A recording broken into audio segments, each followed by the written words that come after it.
الحمد لله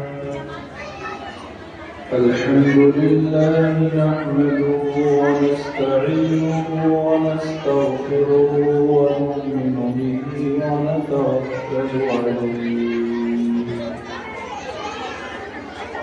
ونعوذ بالله من شرور أنفسنا ومن سيئات أعمالنا من يهده الله فلا مضل له ومن يضلل فلا هادي له وأشهد أن لا إله إلا الله وحده لا شريك له وأشهد أن سيدنا ومولانا وحبيبنا وشفيعنا وسندنا وإمامنا ومولانا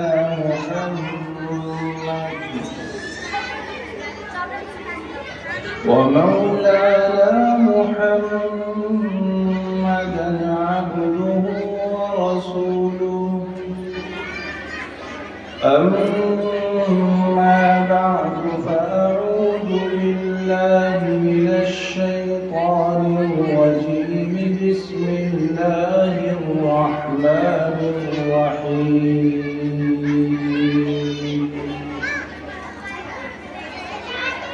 قل هل يستوي الذين يعلمون والذين لا يعلمون إنما يتذكر أولو الألباب صدق الله مولانا العلي العظيم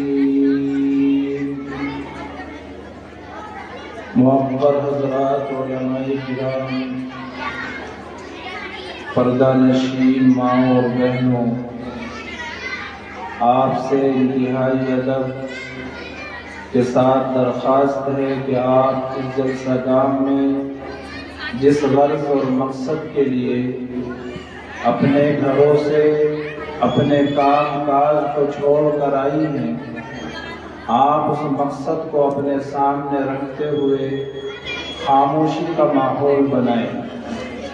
اندر جو بھی ذمہ دار خواتین ہیں انہیں چاہیے کہ وہ بچوں کو خاموش کریں تاکہ سکون اور اطمینان کے ماحول میں مجھے بھی بات کرنے کا موقع ملے اور آپ کو بھی کچھ باتیں سننے اور سمجھنے کی توفیق میسر ہو۔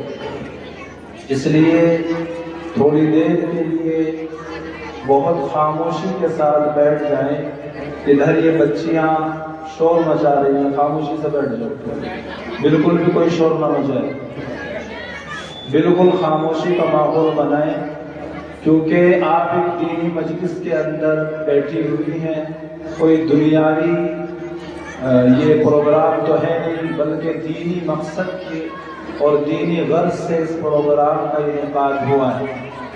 اس لیے آپ خاموشی کے ساتھ بیٹھیں گی تو کچھ مجھے بھی بات کرنے کا موقع ملے گا، ورنہ آپ کا آنا ہمارا آنا یہ سب بیکار اور بے سود ہو جائے گا۔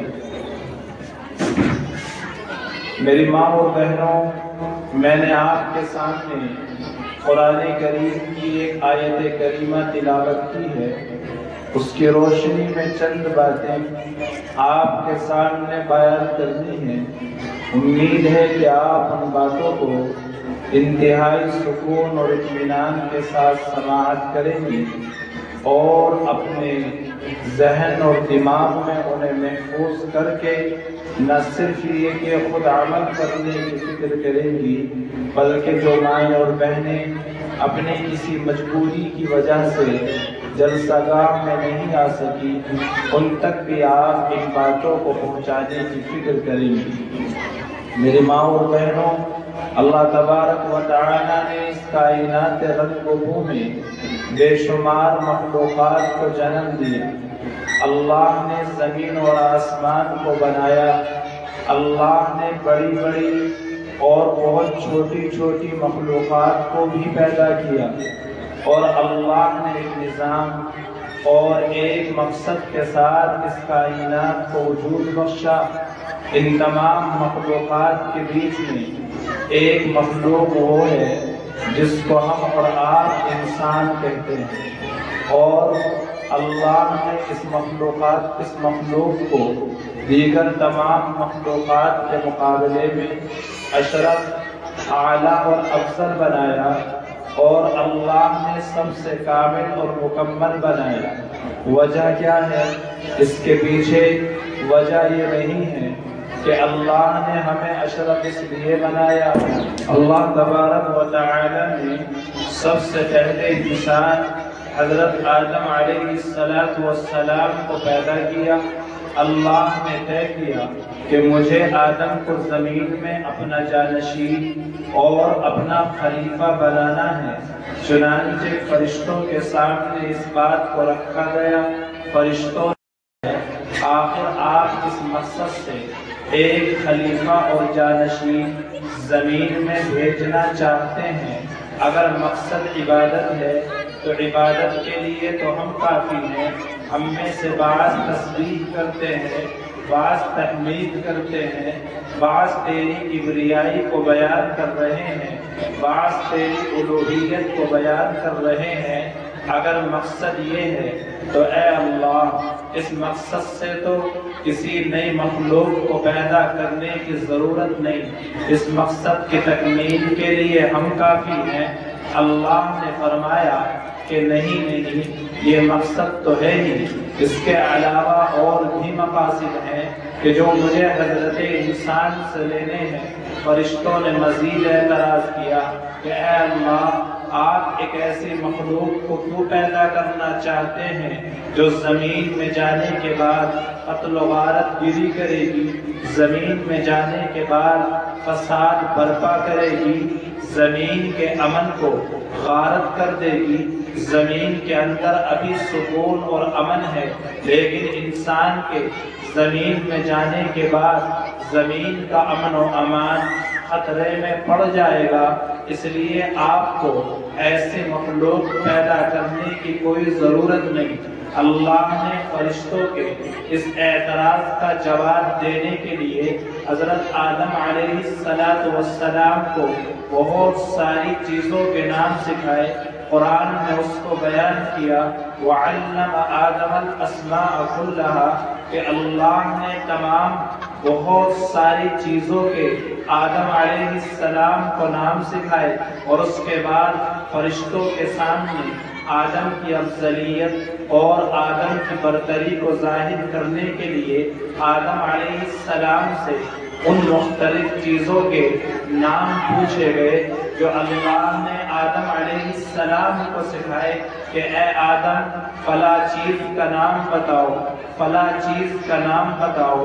آدم بتاتے چلے گئے، اور اللہ نے فرشتوں کے سامنے جب علمی برتری اور علمی مقام آدم علیہ السلام کا ظاہر کر دیا تو فرشتوں کو حکم دیا اب تم سب کے سب اس آدم کے سامنے جھک جاؤ، سجدہ تعظیمی کرو۔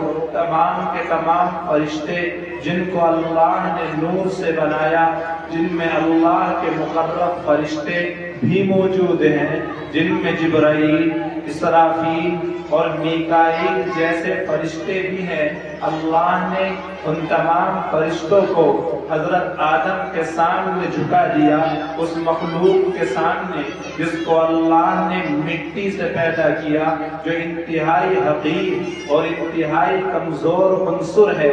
اللہ نے دنیا کے اندر 4 عنصر بنائے ہیں جن سے اللہ نے الگ الگ مخلوقات کو پیدا کیا۔ اس زمین کے اندر 4 عنصر ہیں جن میں ایک مٹی ہے، دوسرا آگ ہے، تیسرا پانی ہے، اور چوتھا عنصر ہوا ہے۔ کہ 4 عنصر اللہ نے بنائے، ان چاروں میں اگر دیکھو تو سب سے کمزور عنصر مٹی ہے۔ آگ میں بھی بڑی طاقت ہے کہ وہ جلا کے راکھ کر سکتی ہے، پانی کے اندر بڑی طاقت ہے کہ پانی ڈبو سکتا ہے، ہوا کے اندر بڑی طاقت ہے کہ ہوا اکھاڑ سکتی ہے، لیکن سب سے کمزور عنصر اگر کوئی ہے تو وہ مٹی ہے۔ اللہ نے سب سے کمزور مادے سے پیدا کیا، لیکن سب سے اونچا پکڑ دیا کہ فرشتے بھی جھک گئے۔ انسان کے سامنے وجہ کیا تھی؟ یہ وجہ آپ کے سامنے آ گئی ہوگی کہ وجہ یہ تھی، اللہ نے انسان کو علم عطا کیا اور علم نبوت عطا کیا۔ اللہ نے انسان کے سینے کو اپنی معرفت اور علوم نبوت سے منور کیا، جس کی بنیاد پر اس کے اندر یہ طاقت اور قوت پیدا ہو گئی کہ صرف فرشتے ہی نہیں بلکہ ساری دنیا کی مخلوق اور ساری دنیا کے انس و جن اس انسان کے سامنے جھک جائیں جس کے اندر معرفت الہی ہو، جس کے اندر علوم نبوت موجود ہو۔ پتہ یہ چلا کہ جہاں بھی اللہ کی معرفت آئے گی، جس دل کے اندر علوم نبوی آئیں گے، جس دل کے اندر قرآن کی تعلیم آئے گی، جس دل کے اندر قرآن کے الفاظ محفوظ ہوں گے، جس دل کے اندر علوم شریعت کو محفوظ کر لیا جائے گا، اس دل کے سامنے اللہ تمام لوگوں کو جھکا دے گا۔ مجھے خوشی ہوئی جب برادرم اور عزیزم جناب مولوی محمد فرمان سلمہ محتمم جامعہ حاضہ نے مجھے بتلایا کہ اس مدرسے کے اندر الحمدللہ 10 طالبہ ایسی ہیں کہ جنہوں نے عامہ کے پارے کو اپنے سینے کے اندر محفوظ کیا ہے اور وہ دیگر علوم اصلیہ بھی حاصل کر رہی ہیں۔ انتہائی خوشی اور مسرت ہوئی، اس لیے کہ ہمارا مقصد ہی یہ ہے کہ ہم اپنے سینوں کو علوم شریعت سے منور کریں۔ انتہائی مبارکباد ہے جناب مولوی محمد فرمان سلمہ اور ان کی وہ طالبات جنہوں نے انتہائی محنت اور کوشش کے بعد اپنے سینے کے اندر ان مقدس اور بابرکت کلمات کو محفوظ کیا کہ جس کے بارے میں آقا انعامدار جناب رسول اللہ صلی اللہ علیہ وسلم نے ارشاد فرمایا ان ھذا القرآن یہدی للتی ہی اقوم، کہ یہ قرآن ایک ایسی کتاب ہے کہ اللہ اس کے ذریعے سے انسان کو سیدھے راستے کی رہنمائی کرتا ہے۔ اور آقا نامدار نے فرمایا ان اللہ یرفع بہذا الکتاب اقواما ویضع بہ آخرین، کہ اللہ اس کتاب کے ذریعے سے بہت سارے لوگوں کو اونچا کر دیتا ہے اور اللہ اس کتاب کے ذریعے سے بہت سارے لوگوں کو نیچا اور ذلیل کر دیتا ہے۔ اللہ عزت والا اور اونچا ان لوگوں کو کرتا ہے جو قرآن کو حفظ کرتے ہیں، قرآن کو ناظرہ پڑھتے ہیں، روزانہ قرآن کریم کی تلاوت کے عادی ہوتے ہیں، روزانہ قرآن کریم اپنے گھروں کے اندر پڑھتے ہیں، قرآن کے احکامات پر عمل کرتے ہیں۔ اللہ ایسے لوگوں کو اونچا اور دنیا کے اندر بلند کر دیتا ہے اور آخرت کے اندر بھی اللہ ان کو اونچے اور بلند مقامات سے نوازے گا، اس لیے کہ قرآن برکت ہے، قرآن رحمت ہے، قرآن ہدایت نامہ ہے، قرآن اللہ کی طرف سے ہدایت کا سرچشمہ ہے۔ فرمایا جناب رسول اللہ صلی اللہ علیہ وسلم نے من قرأ سورۃ الواقعہ لم یصبہ فاقۃ ابدا، جس گھر کے اندر سورۃ الواقعہ روزانہ پڑھی جائے اس گھر کے اندر کبھی فاقہ نہیں ہوتا۔ ہماری مائیں اور بہنیں آئے دن شکایت کرتی رہتی ہیں کہ جی ہمارے شوہر کماتے ہیں اور مزید کئی لوگ کماتے ہیں، کماتے کماتے تھک گئے، گھر کے اندر خیر و برکت نام کی کوئی چیز نہیں، روزی کے اندر برکت نہیں ہوتی، مال آتا ہوا تو دکھائی دیتا ہے لیکن کدھر کو چلا جاتا ہے معلوم نہیں ہوتا۔ میری ماں اور بہنوں، وجہ یہ ہے کہ ہم نے قرآن کریم کو چھوڑ دیا، اس کی تلاوت ہمارے گھروں کے اندر نہیں کی جاتی۔ جن گھروں کے اندر قرآن کریم کی تلاوت کی جاتی تھی، جن گھروں کے در و دیواروں سے قرآن کریم کی تلاوت کی آواز آیا کرتی تھی، آج ان گھروں کے در و دیواروں سے گانے بجانے کی آوازیں آتی ہیں۔ جن ہاتھوں کے اندر رحل اور قرآن کریم ہوا کرتا تھا، آج ان بچیوں کے ہاتھوں میں موبائل ہے اور موبائل کی اسکرین کے سامنے فحش اور عریاں تصویریں ہیں کہ جن کو ہمارے چھوٹے چھوٹے بچے دیکھتے ہیں۔ آج بچے کا ابھی دودھ نہیں چھٹتا جو اس کے سامنے موبائل کی اسکرین ہوتی ہے۔ اور ہماری مائیں اور بہنیں بھی آج اپنے بچوں کو اس بات کی کوئی پرواہ نہیں کہ ہمارے بچوں کا مستقبل خراب ہو رہا ہے۔ ان موبائل کی وجہ سے ہمارے بچوں کا ایمان خطرے میں پڑ گیا ہے۔ جن بچوں کو بچپن سے صحابہ اور صحابیات کے واقعات سنانے چاہیے تھے، جنہیں حضرت فاطمہ کی زندگی بتانی چاہیے تھی، جن کے سامنے ابو بکر و عمر کی زندگی ان کی ماؤں کو پیش کرنی چاہیے تھی، آج وہ بچے بے سر و سامانی کے عالم میں اور بالکل لاوارث کی طرح ایک کونے میں پڑے ہوئے ہیں اور موبائل پر ڈرامے چل رہے ہیں۔ اس موبائل کی اسکرین پر فحش اور گناہ کی ویڈیو چل رہی ہے، بچے ان کو دیکھ رہے ہیں اور مائیں بھی خوش ہیں کہ بچے پریشان نہیں کر رہے ہیں۔ میری ماں اور بہنوں، یہ وہ زہر ہے جو ہمارے بچوں کے ذہن اور دماغ کے اندر گھل رہا ہے۔ یہی بچے جب بڑے ہو جائیں گے تو یہ بچے نافرمان بنیں گے، یہ بچے خدا کے بھی نافرمان ہوں گے، یہ بچے اپنے ماں باپ کے بھی نافرمان ہوں گے، اس لیے کہ ان بچوں کے ذہن اور دماغ پر اسلامی تعلیمات کو نقش نہیں کیا گیا۔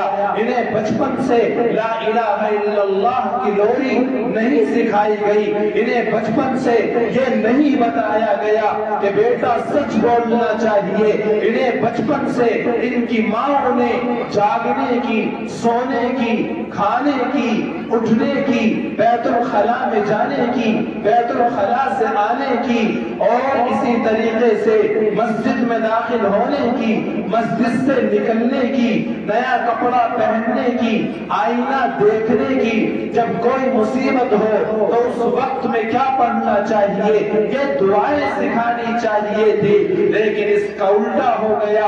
وجہ کیا ہے؟ ہماری ماں اور بہنوں نے خود تعلیم حاصل نہیں کی، ہماری ماں کو خود یاد نہیں ہے کہ سونے کی دعا کیا ہے، سو کر اٹھنے کی دعا کیا ہے، جب کوئی مصیبت پیش آئے اس وقت کیا پڑھنا چاہیے، جب بچے روئے تو ان بچوں کو کیا پڑھ کر دم کرنا چاہیے، جب بچوں کو نظر لگ جائے تو ان بچوں کی نظر کیسے اتارنی چاہیے۔ ہماری ماں نے، ہماری بہنوں نے ان اسلامی تعلیمات کو حاصل نہیں کیا، ان مسنون دعاؤں کو یاد ہی نہیں کیا۔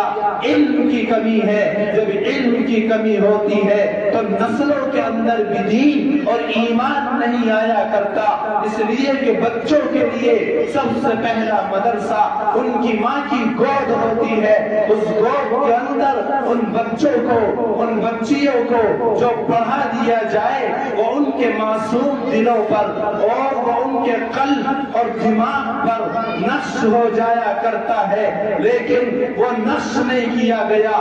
وہ بھی مائیں تھی کہ جنہوں نے اپنے بچوں کو تعلیم کے لیے اور مدرسے کے لیے رخصت کرتے وقت میں یہ وصیت کی اور یہ نصیحت کی کہ بیٹا تم سفر میں جا رہے ہو، تم علم دین حاصل کرنے کی غرض سے جا رہے ہو، تمہیں ہمیشہ سچ بولنا ہے، میں تمہیں تلقین کرتی ہوں سچائی کی اور صداقت کی، معاملہ کتنا بھی مشکل ہو، حالات کتنے بھی نازک ہو، حالات کتنے بھی مخالف ہو، میرے بیٹے تمہیں کبھی جھوٹ نہیں بولنا، تمہیں ہمیشہ سچ بولنا ہے۔ چنانچہ راستے میں ڈاکو ملے، لیکن ان ڈاکوؤں کے سامنے بھی اس بچے نے سچ بولا، اور اس کے بعد اس کی سچائی کا اثر یہ ہوا کہ تمام کے تمام ڈاکوؤں نے، سارے قافلے نے توبہ کی اور ہمیشہ کے لیے وہ اللہ کے نیک بندے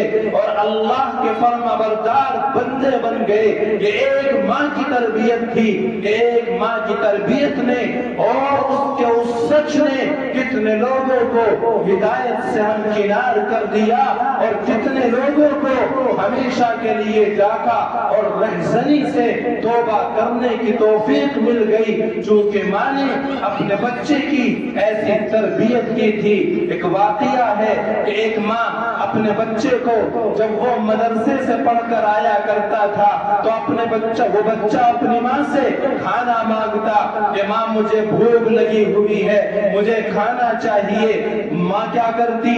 ماں روزانہ پہلے ہی کھانا تیار کر کے بچے کے آنے سے پہلے فریج کے اندر یا کسی الماری کے اندر رکھ دیا کرتی، اور اس کے بعد جب بچہ مدرسے سے واپس آتا تو وہ بچہ حسب معمول اپنی ماں سے کہتا مجھے کھانا چاہیے، تو ماں فوراً اسے کھانا نہیں دیتی، بلکہ ماں یہ کہتی کہ میرے بیٹے تم وضو کرو اور جا نماز بچھاؤ اور 2 رکعت نماز ادا کرو اور اپنے رب کے سامنے ہاتھ پھیلاؤ جو تمہارا خالق ہے، جو تمہیں رزق دیتا ہے، ہم سب کو کھانے کو وہی دیتا ہے، اس کے علاوہ دنیا میں کوئی نہیں جو کسی کو کھلا سکے، جو کسی کو رزق دے سکے، جو کسی کا مسئلہ حل کر سکے۔ ماں اپنے بچے کو کہتی کہ تم باوضو ہو کر وضو کرو، وضو کر کے تم نماز پڑھو، اپنے اللہ سے مانگو۔ چنانچہ وہ بچہ دعا کرتا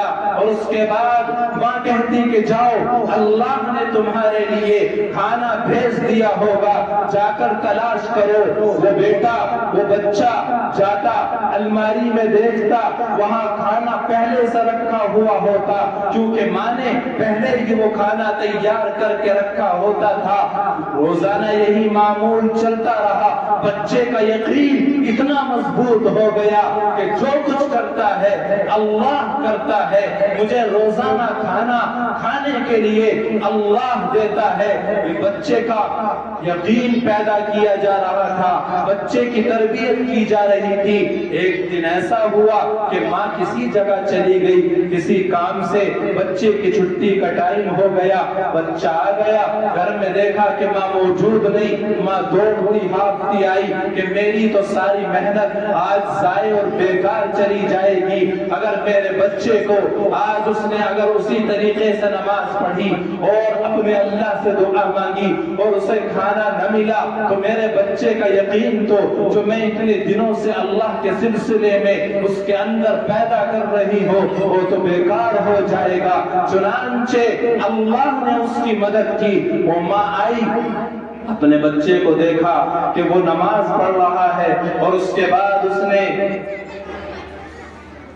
اللہ سے دعا مانگی حسب معمول، اور دعا مانگ کر گیا الماری میں کھانا تلاش کرنے کے لیے۔ اللہ کی قدرت دیکھو کہ اسے وہاں کھانا رکھا ہوا مل گیا۔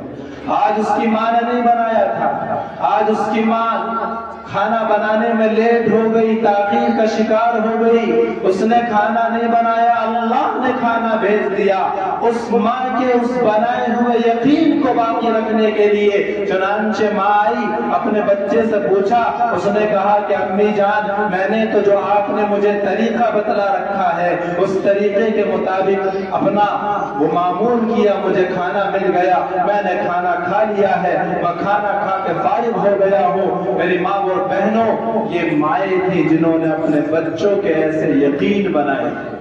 یہ یقین بنتے ہیں ماؤں کے ذریعے سے اور ماؤں کی گود میں بنتے ہیں۔ تربیتیں مائیں کرتی ہیں بچوں اور بچیوں کی، لیکن مائیں بھی کب کریں گی؟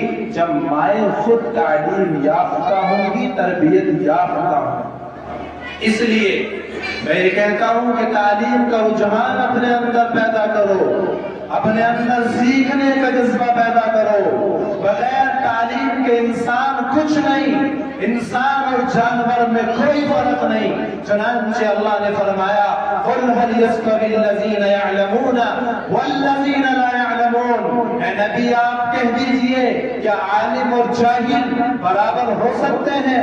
عالم اور جاہل کبھی برابر نہیں ہو سکتے۔ علم ایک روشنی ہے، جہالت ایک اندھیرا ہے۔ علم ایک ہدایت ہے، جہالت ایک گمراہی ہے۔ چنانچہ فرمایا حضور پاک صلی اللہ علیہ وسلم نے طلب العلم فریضۃ علی کل مسلم و مسلمہ، اتنا علم سیکھنا جس سے حلال اور حرام، جائز اور ناجائز کا علم ہو جائے اور یہ پتہ چل جائے ہمارے اوپر کیا فرض ہے، کیا واجب ہے، کیا سنت ہے، کیا مستحب ہے، کیا حلال ہے، کیا حرام ہے، کیا پاک ہے، کیا ناپاک ہے، غسل کے کتنے فرائض ہیں، وضو کے کتنے فرائض ہیں، نماز کے کتنے فرائض ہیں، 5 وقت کے اندر کتنے فرض ہیں، کتنی سنتیں ہیں، کتنے مستحبات ہیں، فجر کی نماز میں کتنی فرض نماز ہے، کتنی سنت ہے، یہ جاننا ہر مسلمان مرد اور عورت کے اوپر فرض ہے کہ وہ اس بات کو جانے۔ اگر اسے جانے بغیر کوئی دنیا سے چلا گیا تو یقیناً بہت بری یہ موت ہے، یہ جہالت کی موت ہے، یہ گمراہی کی موت ہے۔ اللہ نہ کرے کہ کسی کا اللہ سے اس حال میں سابقہ پڑے کہ اس نے اتنا علم بھی حاصل نہ کیا ہو کہ اسے حلال اور حرام کا بھی پتہ نہ چلے، اسے پاک اور ناپاک کا فرق بھی معلوم نہ ہو۔ اس لیے آج اس جلسہ گاہ کے اندر جتنی بھی مائیں اور بہنیں موجود ہیں وہ تمام کی تمام اس بات کا عہد کریں کہ ہم انشاءاللہ علم دین اپنی بچیوں کو سکھائیں گے۔ سب سے پہلے انہیں حافظ قرآن یا ناظرہ خواہ یا انہیں علم دین کی تعلیم سکھائیں گے اور ان کے واسطے سے ہم بھی علم دین کو حاصل کرنے کی فکر کریں گے، مسنون دعاؤں کو یاد کریں گے۔ دعاؤں سے زندگی میں برکتیں آتی ہیں، اللہ کی رحمت نازل ہوتی ہے۔ جب صبح و شام کی دعائیں انسان پڑھتا ہے اللہ کی طرف سے اس کے اوپر رحمت اور برکت نازل کی جایا کرتی ہے۔ یہی ان مدرسوں کا پیغام ہے۔ یہ مدرسے اسی لیے قائم ہے کہ ہمارے اندر انسانیت آئے، ہماری تربیت ہو، ہمارے اندر علم پیدا ہو۔ ایک پروپیگنڈا یہ کیا جاتا ہے کہ جی لڑکوں کے لیے تعلیم ضروری ہے، لڑکیوں کی تعلیم کی کوئی ضرورت نہیں۔ میری ماں اور بہنوں، یہ بہت بڑی بھول ہے، یہ بہت بڑا دھوکہ ہے جو انسان یہ کہتا ہے کہ لڑکیوں کو تعلیم کی کوئی ضرورت نہیں، لڑکوں کو عالم بنا دو، لڑکوں کو فاضل بنا دو، لڑکوں کو ڈگری یافتہ بنا دو، لڑکوں کو سند یافتہ بنا دو۔ اور لڑکیوں کی تعلیم میں کچھ ماں باپ بخل سے کام لیتے ہیں، لاپرواہی سے کام لیتے ہیں۔ میری ماں اور بہنوں، یہ بہت بڑا دھوکہ ہے، اس دھوکے سے باہر آؤ۔ اسلام کی تعلیمات جتنی علم حاصل کرنے کے لیے لڑکوں کے لیے ہے اتنی ہی لڑکیوں کے لیے ہے۔ جناب رسول اللہ صلی اللہ علیہ وسلم نے جس طریقے سے مردوں کو علم دین سکھایا اسی طرح عورتوں کو سکھایا۔ کچھ عورتیں آئیں اللہ کے نبی علیہ السلام کے پاس اور کہنے لگی اے اللہ کے نبی، آپ مسجد نبوی کے اندر مردوں کو علم سکھاتے ہیں لیکن اے اللہ کے نبی عورتوں کے لیے بھی تو کوئی حلقہ قائم کیجئے۔ چنانچہ اللہ کے نبی علیہ السلام نے عورتوں کو اکٹھا کیا، ان کے درمیان میں آپ نے واعظ کہا۔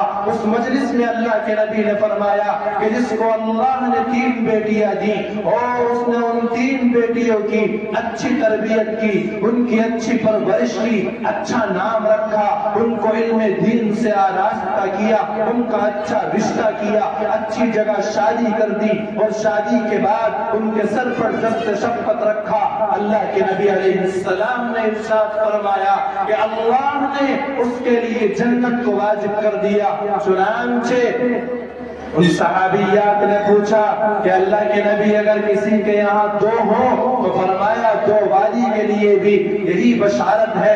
پوچھا گیا کہ اللہ کے نبی اگر کسی کے یہاں 3 ہو تو فرمایا کہ 3 والی کے لیے، اگر کسی کے یہاں 1 ہو فرمایا 1 والی کے لیے بھی یہی خوشخبری ہے کہ اگر اس نے اس کو علم دین سے آراستہ کر کے اچھی جگہ اس کا نکاح کیا جنت اس کے لیے واجب ہو گئی۔ یہ بیٹیاں آپ کی دولت ہے، یہ بیٹیاں آپ کے لیے جنت کا سامان ہے، اس لیے ان بیٹیوں کو ضائع نہ کرو، انہیں موبائل کے چکر کے اندر مبتلا کر کے ان کی زندگیوں کو برباد نہ کرو۔ یہ چھوٹے چھوٹے بچے نہیں جانتے اس موبائل کے کیا نقصانات ہیں، لیکن ماں باپ کو جانتے ہوں گے کہ یہ موبائل کتنے خطرناک اثرات ہمارے سماج اور معاشرے کے اندر پیدا کر رہا ہے۔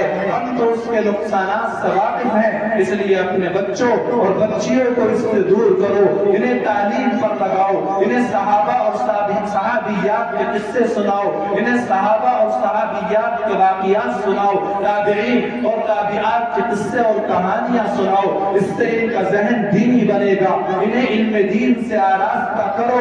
صحابیات نے علم دین کو حاصل کیا، تابعات نے علم دین کو حاصل کیا۔ لوگ کہتے ہیں کہ جی لڑکیوں کو بس 2-4 کتابیں پڑھا دو، اس سے زیادہ انہیں پڑھانے کی ضرورت نہیں۔ میری ماں اور بہنوں، اگر ایسا ہوتا تو حضرت عائشہ صدیقہ رضی اللہ تعالی عنہا اللہ کے نبی علیہ السلام کی سب سے زیادہ چہیتی بیوی ہے، میری اور آپ کی ماں ہے حضرت عائشہ صدیقہ۔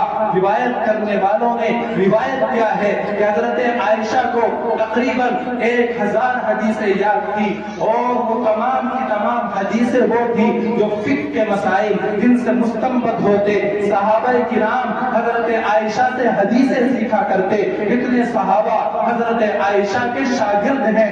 بہت ساری عورتیں تو ایسی ہیں جو علم کے معاملے میں مردوں سے بھی آگے نکل گئی۔ حضرت ام سلمہ رضی اللہ تعالی عنہا کو 368 حدیثیں انہوں نے روایت کی ہیں۔ اگر حضرت ام سلمہ رضی اللہ تعالی عنہا ان 368 احادیث کو نقل نہ کرتی جو زیادہ تر معاشرتی اور خاندانی اور سماجی اور گھریلو زندگی سے متعلق ہے، امت کو وہ علم کیسے آتا؟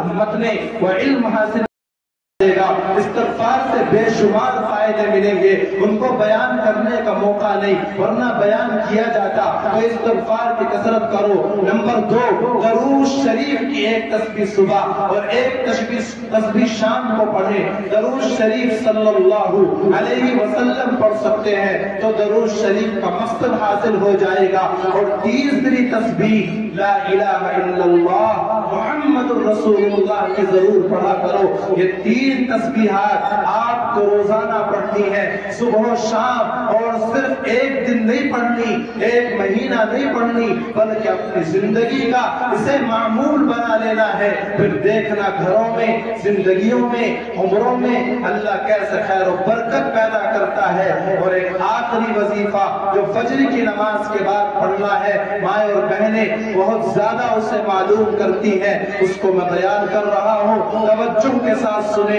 مختصر سی دعا ہے جو حضور پاک صلی اللہ علیہ وسلم نے اپنی امت کے فائدے کے لیے ہمیں تلقین کی ہے اور ہمیں سکھائی ہے۔ ہمیں بھی اس دعا کو یاد کر لینا چاہیے، اور اس دعا کے کئی سارے فائدے ملیں گے۔ اس دعا کے پڑھنے والے پر کبھی فالج کا اثر نہیں ہوگا، اس دعا کے پڑھنے والے کے اوپر کبھی مینٹلی ڈسٹرب نہیں ہوگا، کبھی پاگل پن اس کے اندر پیدا نہیں ہوگا، ذہنی الجھن، ذہنی ٹینشنیں اس انسان کو نہیں ہوں گی جو اس دعا کا اہتمام کرے گا۔ اگر کسی کی بینائی کا مسئلہ ہے، اسے آنکھوں سے کم نظر آتا ہے یا آنکھوں سے بالکل نظر نہیں آتا، وہ اس دعا کا اہتمام کرے، انشاءاللہ آنکھوں کی روشنی اور آنکھوں کی بینائی میں یہ بہت زیادہ مؤثر ہے، اس کے اندر بھی کار آمد ہوگی۔ اور وہ دعا یہ ہے کہ ہر فجر کی نماز کے بعد 3 مرتبہ پڑھنا ہے، سبحان اللہ العظیم وبحمدہ ولا حول ولا قوة الا باللہ، سبحان اللہ العظیم وبحمدہ ولا حول ولا قوة الا باللہ۔ سبحان اللہ العظیم وبحمدہ ولا حول ولا قوت الا باللہ۔ فجر کی نماز کے بعد 3 مرتبہ اس دعا کے پڑھنے کا اہتمام کرو۔ پاگل پن، گور پن، اسی طریقے سے آنکھوں کی بینائی کا مسئلہ، اور اسی طریقے سے اور دیگر مسائل، چہرے اور جلد کے تمام مسائل اللہ حل کرے گا۔ اللہ تبارک و تعالی مجھے بھی اور آپ کو بھی علم دین کو حاصل کرنے اور اسلامی تعلیمات سے محبت کرنے، مدارس سے محبت کرنے کی توفیق عطا فرمائے۔ ان مدرسوں کا خوب تعاون کرنے کی اللہ ہمیں توفیق عطا فرمائے۔ ان مدرسوں کا خوب تعاون کرو۔ آج آپ اس جلسہ گاہ میں آئی ہو، جتنا جس ماں بہن سے ہو سکے وہ خوب تعاون کر کے جائے، انشاءاللہ اس سے بھی رزق میں خیر و برکت ہوتی ہے، اور اس سے بہتر جگہ نہیں ہوگی جہاں آپ کا پیسہ خرچ ہو۔ اللہ آپ کو اس کی توفیق بخشے۔ وآخر دعوانا الحمدللہ رب العالمین۔